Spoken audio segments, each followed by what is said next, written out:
Hello and welcome back to part 2 of the Halloween platform building. The last video showed you how to make this little square platform. I was going to use it for my witches, but I had this corn maze from last year and I decided to use it instead. And I put this up on top of the platform here.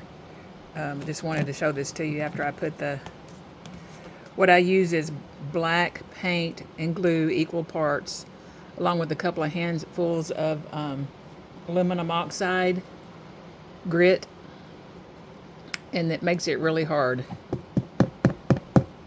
and very sturdy, so you can store it away and drop it and it won't get too damaged, but you can still stick things in it.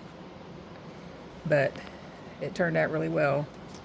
And then I wanted to show you now my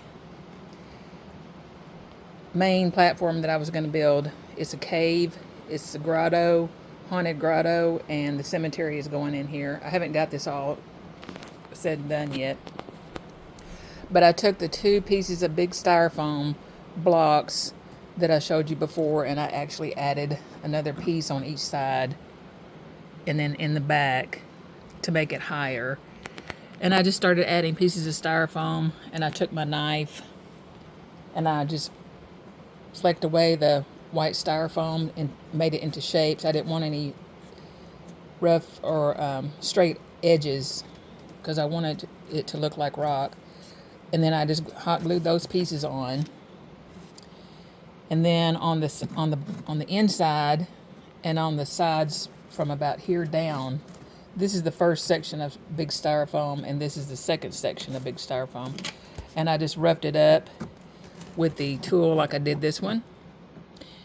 And that was, first of all, I glued it all together. And then I added the styrofoam pieces and I put it on the sides too, you can see. And then then I roughed it up.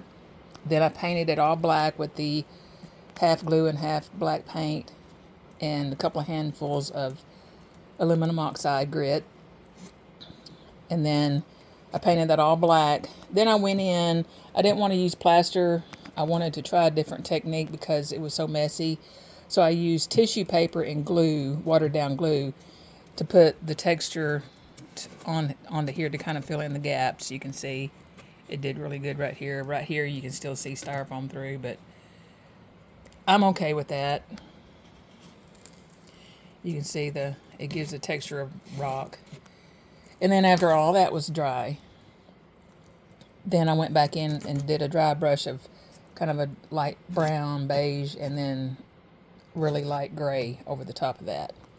On the inside of the cave, I used more of an orangish and yellows to make it look more like a cave. I bought these tiny miniature glow-in-the-dark spiders. Put some light on it, and then we'll turn the light off. And you can see that they're glowing. And I just glued those around. And on the inside, I got some tiny miniature skulls.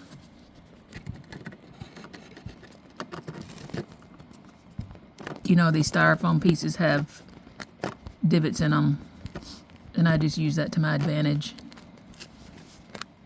And at the top, there was a little ledge, so I put some skeleton, a piece of a skeleton up there, and then the skulls. I don't know if it'll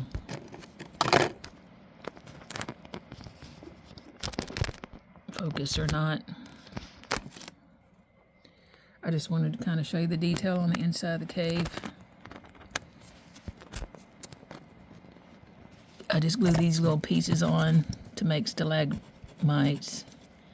And down here, I'm in the process of putting my pieces in the graveyard. This one, I'm afraid I'm going to break it because it's a little loose, but I mean, it's glued in, but it's hanging down pretty far. I'm going to have to be really careful. My fence keeps falling over, so what I'm going to do with this is I'm going to build a styrofoam base, kind of like this. You take your purple styrofoam and you make it into sections. Each section will have to be about that big. And then I can either hot glue that on or make a groove in the top and slide that in. That way my fence will be more sturdy. Because this fence is just, it just will not stay up. You can just barely touch it and it falls over, and it's very aggravating. It's hard to even set it up. And then these pieces will be, I'll just put a little touch of glue on there.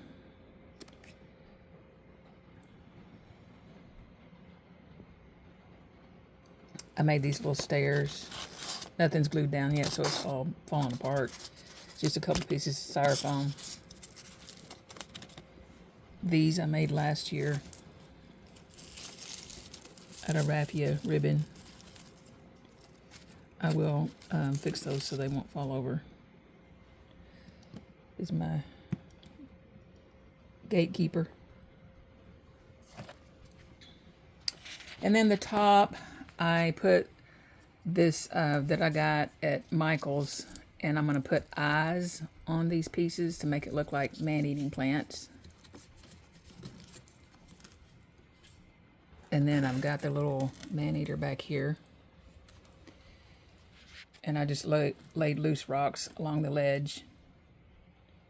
I'm not going to glue those down because this house that I bought where the UFO crashed into the house, this is not going to be here next year.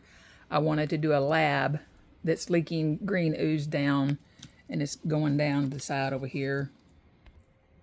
You can see it a little bit better from the back side. And then I'm going to paint on the platform where the green slime is going to go underneath the house, and it's going to be coming out and rolling down here. And it's going to be dripping down into this cave, and it's going to have a green pool in here. I still have to make that this year and paint that green. This is one of my aluminum foil trees that I made. I have a tutorial on that. And I have this one and this one and this one that I made last year. I wanted this one right here, but everything keeps falling over. And that is how I made the cave. If you have any questions, just let me know. I really like this, the skulls and the spiders inside here.